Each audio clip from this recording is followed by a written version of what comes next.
Families, this is Miss Hickman, and as we go into remote learning, I wanted to give you some ideas for how you can support your kindergartner, first grader, second grader, and even maybe your third grader with skip counting. So kindergartners by the end of the year should be able to count by tens to 100. First graders can mentally add or subtract 10, say 40 plus 10 more is 50, or 90 take away 10 is 80. Second graders can skip count by 2s, 5s, and 10s easily. And I also want you to see that we have some mathematical practices, things that make the math easier. I can use math tools to help me solve problems, and I'm going to give you lots of ideas for some DIY tools that you can use at home. And I can find patterns and shortcuts in problems. When kids can count by 2s, 5s, and 10s, forwards and backwards easily, it makes it super easy to do some of the big math, the addition, the subtraction, multiplication, and division. So I want to start by showing you some tools that you can use. So first of all, you really want to have your kindergartner, first grader, second grader counting and counting and counting lots of things. So you could count playing cards or beads or coins or paper clips or buttons or counters, Legos, anything that you have a whole bunch of, you can count. So right here I have a collection of Q-tips. This might be perfect for a kindergartner to count. And right here I have a collection of paper clips in 1/3 of a cup. This might be great for a first grader to count. Before you start counting, you actually might want to have your first grader, second grader, or kindergartner think about how many might be there to have them make an estimate. Over here, I have some collections of black beans that I've already counted out. I had a big scoop of black beans and I counted 10 into each of my counting cups. And so I can easily go 10, 20, 30, 40, 50, all the way to 100. Now when you get to 100, that transition between 100 and 110 is really tricky. So make sure that you are practicing maybe going 100, 101, 102, 103, all the way to 110 so that they can see that that next count goes from 100 to 110. And if you're a second grader, you should be able to go beyond that. 110, 120, 130, 140. Another way to organize your collection is by using cards or index cards or post-it notes, something that you can organize a set onto.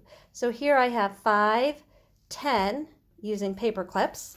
I also have 10 frames, and you could very easily make your own 10 frames at home. Kindergartners, first graders, and second graders know exactly what a 10 frame looks like, and they know that any time that they see a full 10 frame, that it is a set of 10. So this is 10, but I could also use it to count by 5s, 5, 10, or I could use it to count by 2s, 2, 4, 6, 8, 10. So if I had a bunch of 10 frames, that would be a great way to organize some big collections. You could work on counting dimes, nickels, and pennies. 10, 20, 30, 5, 10, 15, 20. Or count pennies by 2s. 2, 4, 6, 8, 10. Another way to count is by using representations. So over here, I have some representations of 10s to start with. Always start with 10s. And on each card, I have 10 tally marks. So your kid could easily make sets of 10 to count.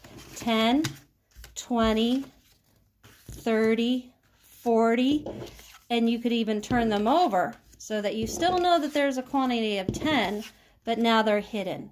10, 20, 30, 40, and if I get stuck, I could count up. 40, 41, 42, 43, 44, 45, 46, 47, 48, 49, 50. So find the part where it gets tricky and practice that. So if 40 to 50 was tricky for me, then I might go back to 10, 20, 30, 40, 50 before I continue on. You can also make cards that have the numbers on them. 10, 20, 30, 40, 50. Also, think about adding a representation of 10 so that you can see that there's a set of 10 with each card. And also think about counting 5 10s, 6 10s, 7 10s, 8 10s. That will help with place value. For example, if you think about the number 88, 88 is 8 10s and 8 1s, or 80 plus 8. So that's two different ways to think about it. Here I have sets of 5s. So again, I have tally marks and sets of 5. 5, 10, 15, 20. And I have it written down with numbers. 5, 10, 15, 20. And keep in mind that you don't always have to start at the beginning. I don't have to start at 5. If your child counts very easily, you could start with 20, 20, 25, 30. Start wherever your child is comfortable. Here I have sets of 2s, and I could put the cards in order. 2, 4, 6. And then I also have my count by cards. 2, 4, 6. So those are a few ideas for counting. Now let's think about recording. I'm going to give you a slideshow that's going to help you think about ways that you can easily record your counting on a piece of paper. So this is an example of what it looks like to count by ones.